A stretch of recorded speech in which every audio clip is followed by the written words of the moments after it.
उपासक उपासिकाओं, आज मैं एक ऐसे महत्वपूर्ण विषय पर चर्चा करने जा रहा हूं जो हम सभी के जीवन को प्रभावित कर रहा है। हम बचपन से ही सुनते रहते हैं, जो हमारे चारों तरफ का परिवेश है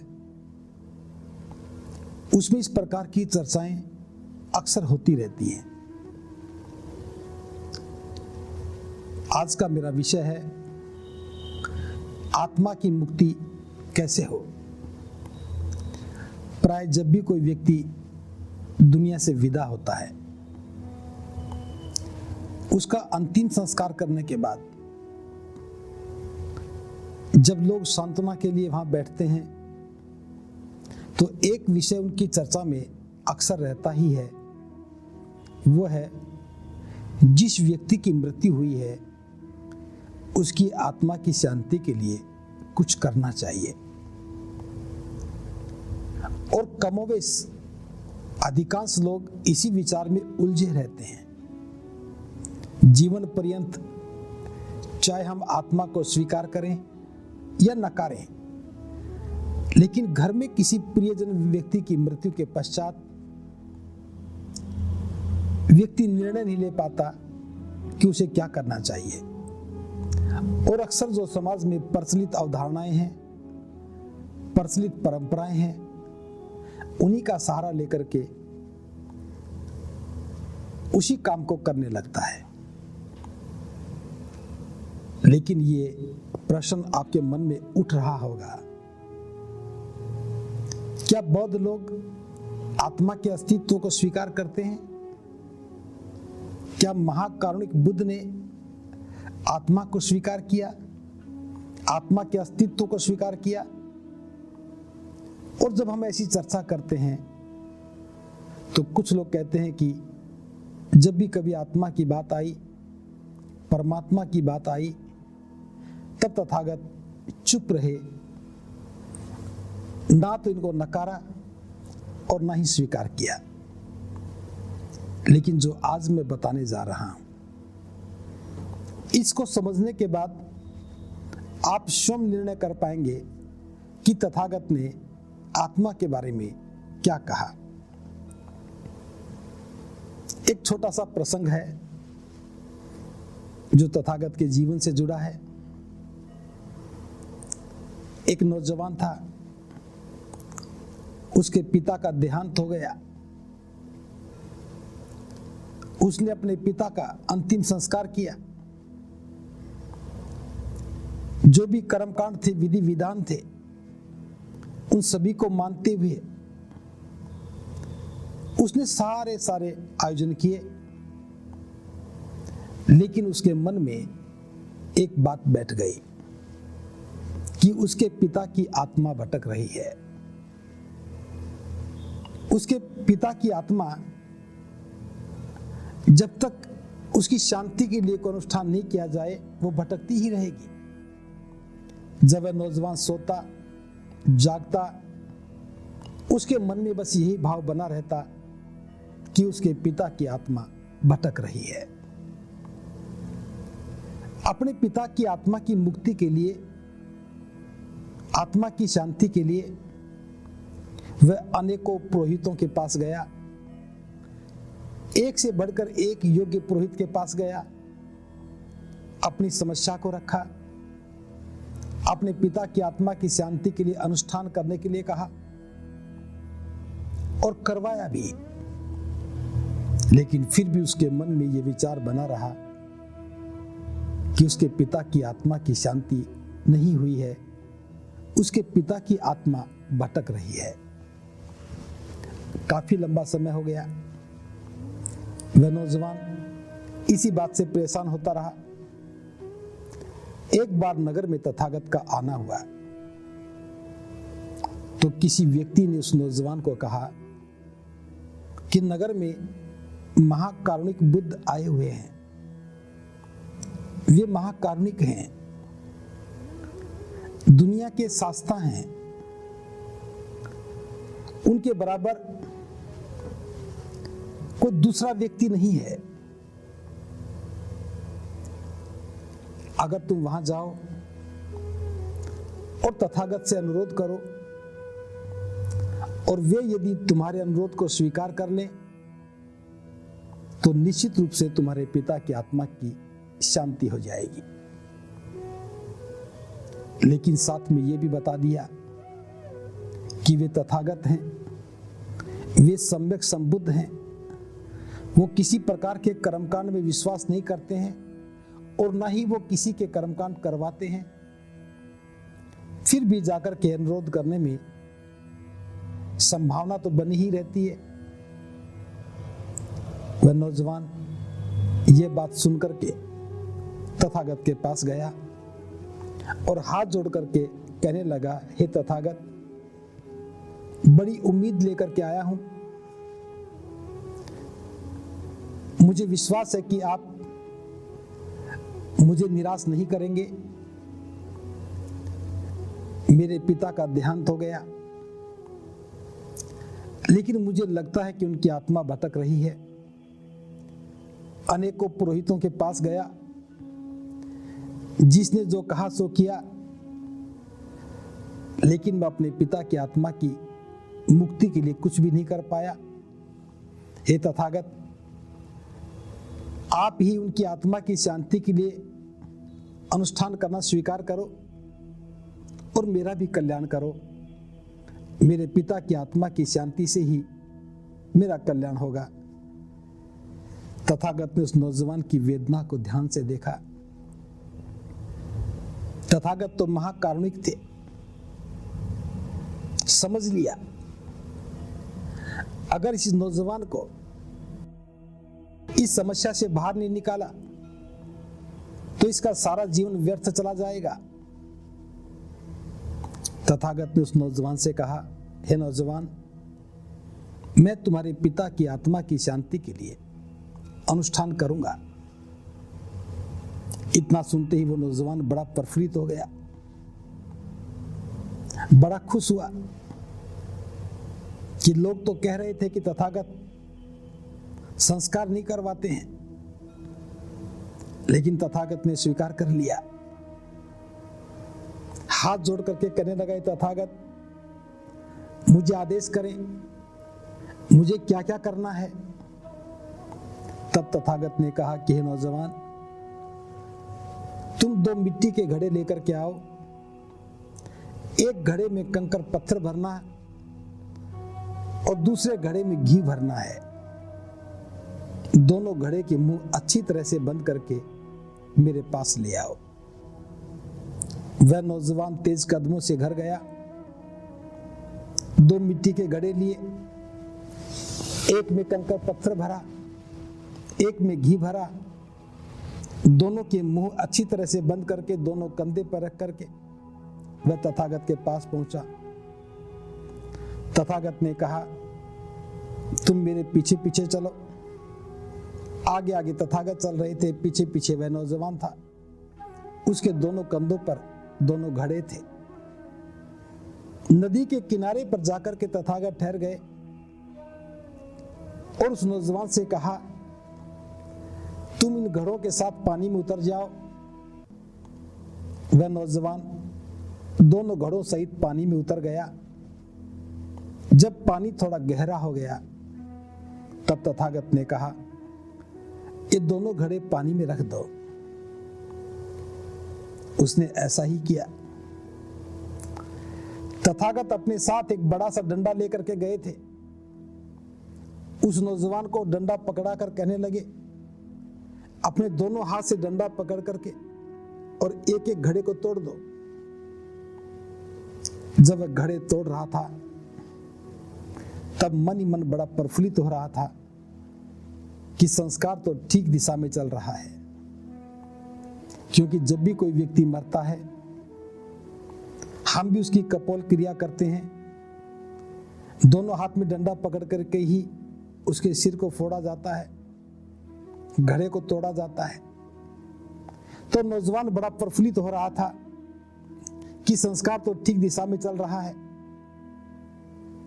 जब दोनों घड़े टूटने के पश्चात तथागत ने पूछा, हे नौजवान, क्या दोनों घड़े टूट गए? उसने कहा, तथागत, दोनों घड़े टूट चुके हैं।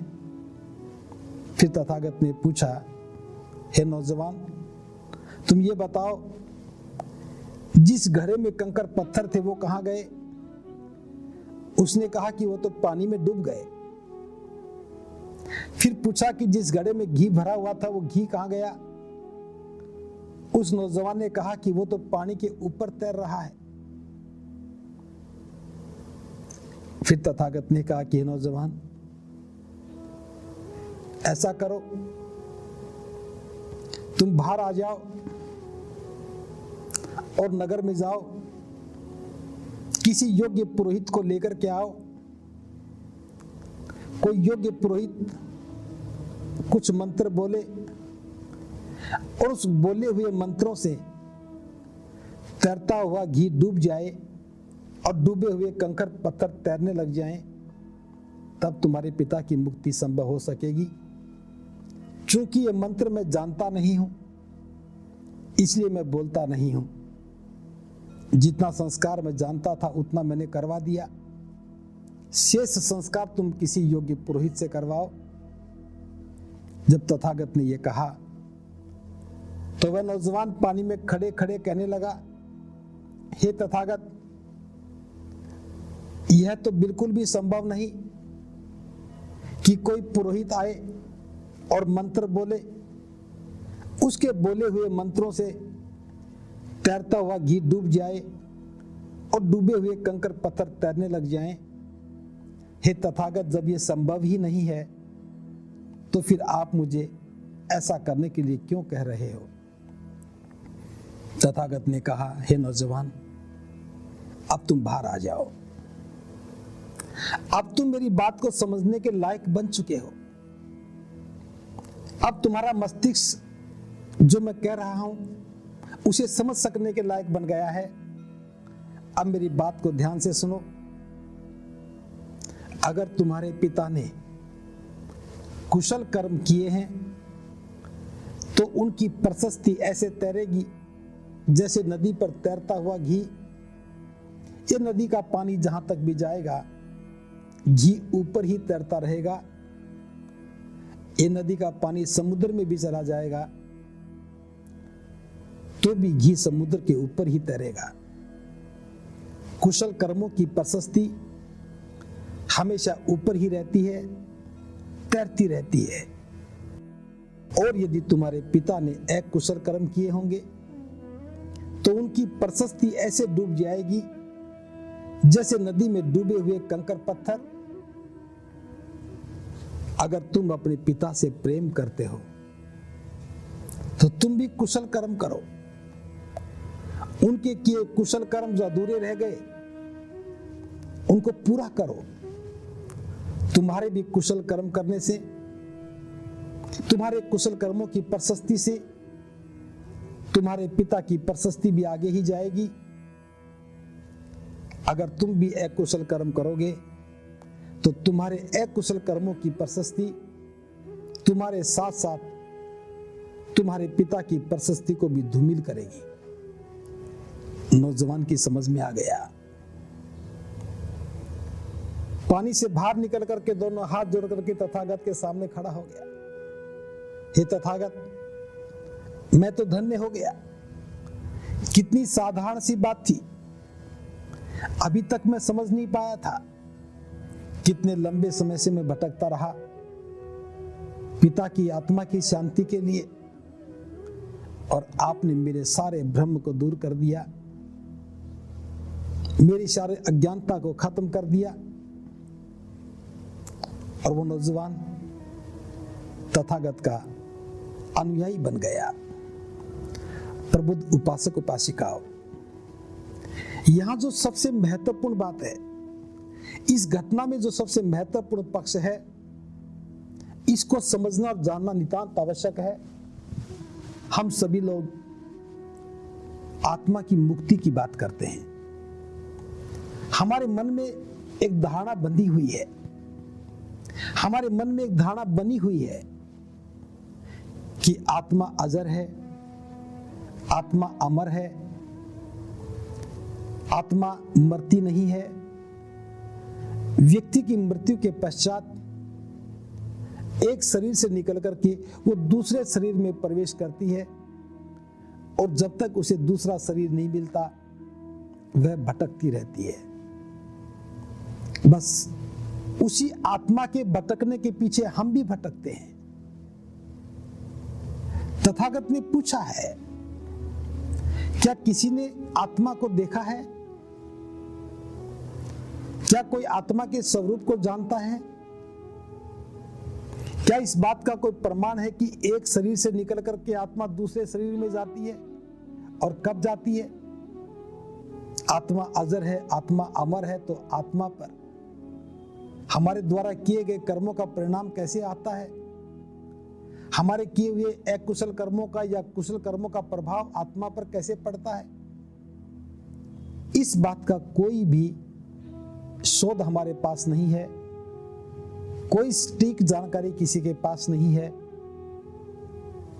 लेकिन किन्हीं लोगों ने, जो उस समय के समझदार लोग थे, उस समय के चालाक लोग थे, उन्होंने व्यक्ति के मन में एक भ्रमित दृष्टिकोण पैदा किया, जिसे हम अपनी बौद्ध सभ्यता में अविद्या कहते हैं।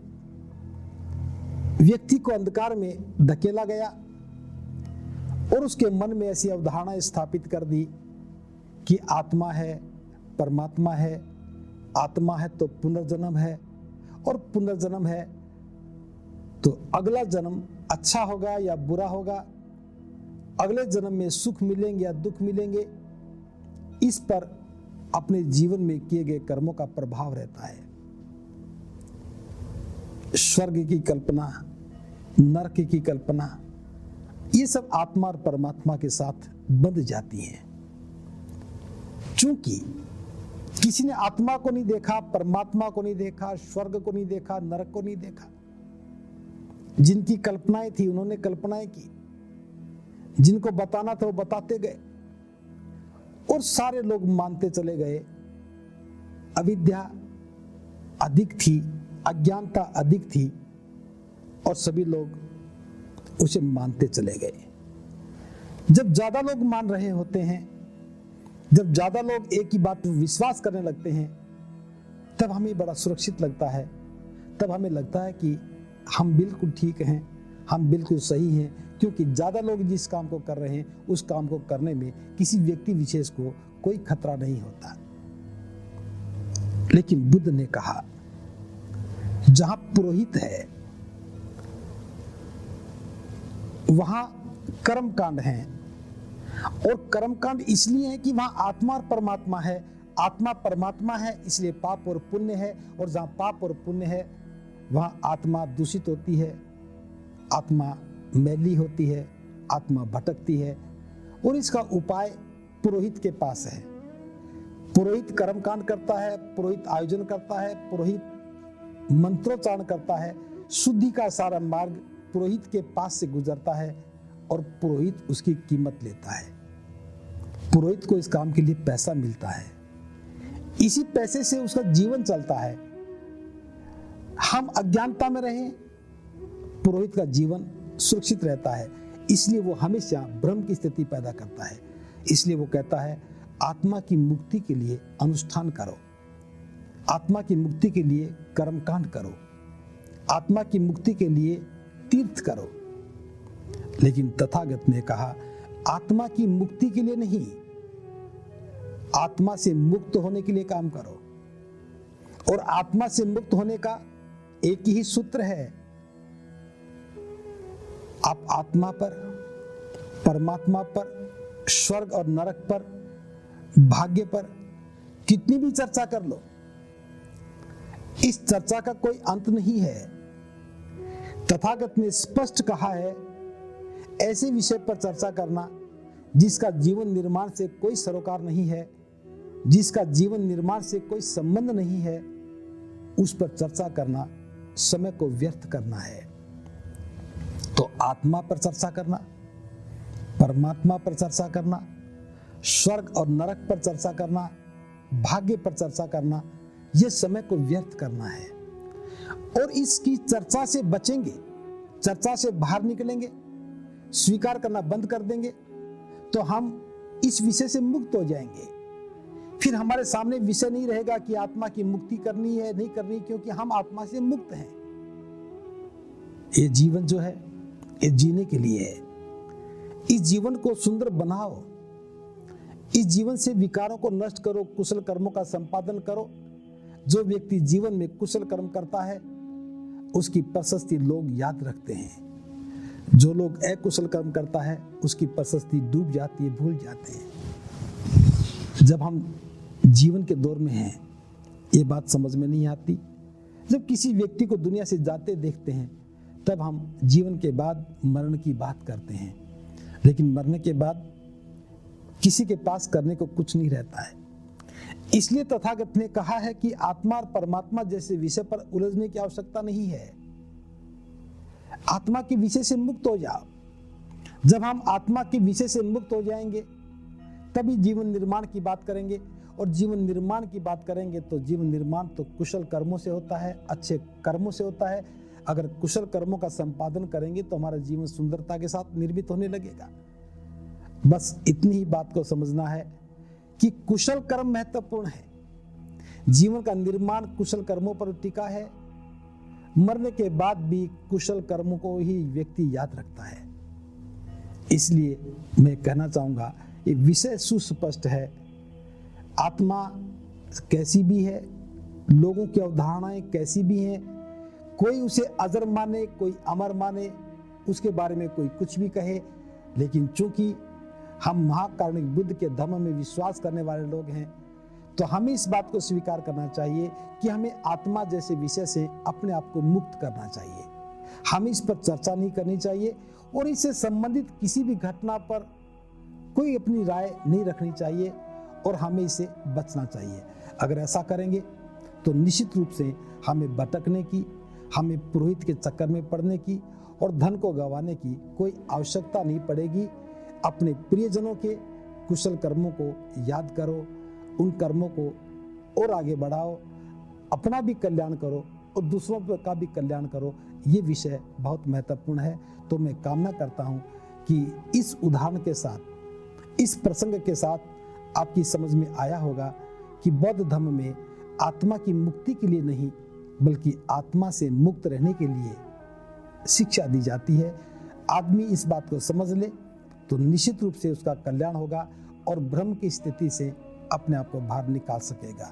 इन्हीं शब्दों के साथ ये कामना करते हुए कि आप सबका मंगल हो। भवतु सब मंगलं, भवतु सब मंगलं, भवतु सब मंगलं।